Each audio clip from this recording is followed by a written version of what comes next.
Okay, so step one when it comes to the structure. So we've got bringing in the first taste of the problem and connecting with the audience. So catching people off guard and getting their interest. It's going to act as a bit of a teaser trailer for the rest of your piece. And there are a few main approaches. You've got a quote, a piece of data, a story.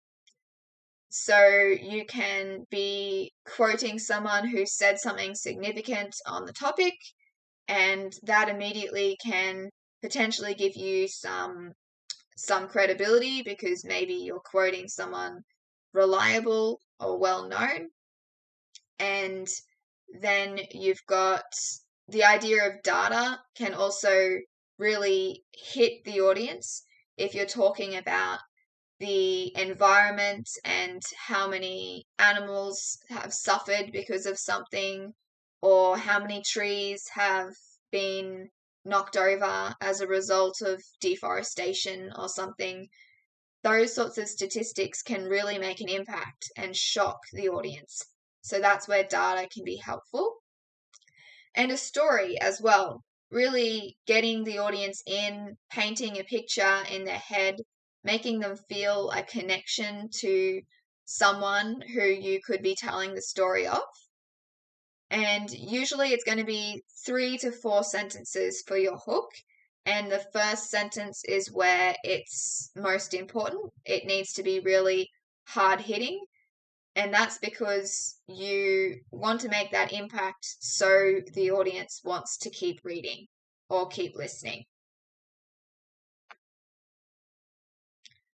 Step 2 is the introduction. So the hook is pretty much part of the introduction. And so this is about the rest of the introduction now.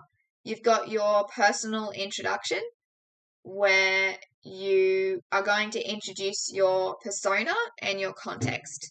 So if you are someone who is a person of some sort who is delivering a speech at the United Nations, you would outline your role and you would mention where you are. So the fact that you are at that United Nations convention or something, and that would make it really clear for the audience what the context is for your speech and why you are the relevant person to be speaking about the topic. That can also establish that ethos, that credibility, because you show what your connection is, why you're there. And then, of course, you need your thesis statement. What is it that you are arguing? What are you going to be proving? So, not only what you're going to be arguing, but also how you're going to argue it. And that is typically in the form of signposting or previewing, where you outline those 3 key ideas that you'll use to form your body paragraphs. Make sure you're picking a side.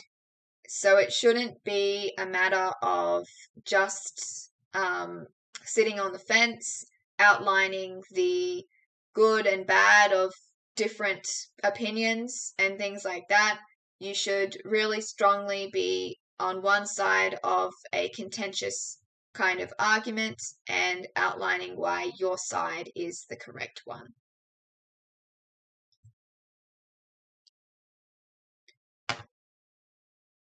So step 3 is the body points.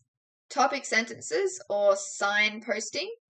In your later points, you would use your connective words or phrases. So what is the problem posed in your point? Why should we care? Ethos, pathos, and logos. And then reiterating your stance from the introduction. So there's a bit of overlap here. So you can call it previewing or you can call it signposting in the introduction, where you just outline very broadly your points. And then here you've got topic sentences.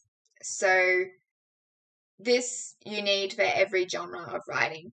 You use it in essay writing, in public audience writing, and it's the same idea for persuasive writing. The only exception is probably your creative writing style. So you need to introduce what it is you're talking about, show why we care. That can be done with statistics and facts to showcase how urgent the issue is, how bad it is, how it affects the audience. You can be using anecdotes from people who have had experiences that are relevant. You can use various just examples of things that resonate with the audience. And all of those sorts of things are going to show the audience why they should be invested in what you're saying and follow what you want them to do, the action that you're ultimately going to ask them to take at the end of your speech. Ethos, pathos, and logos all come into this. And then, of course, you are needing to link back to your overarching argument very clearly in every paragraph. So think about what your overarching point is, and each of your 3 body paragraphs need to directly relate to that. They should be holding it up. They're the supporters that back up that overarching statement, and it should be a clear link throughout the whole speech to that thesis.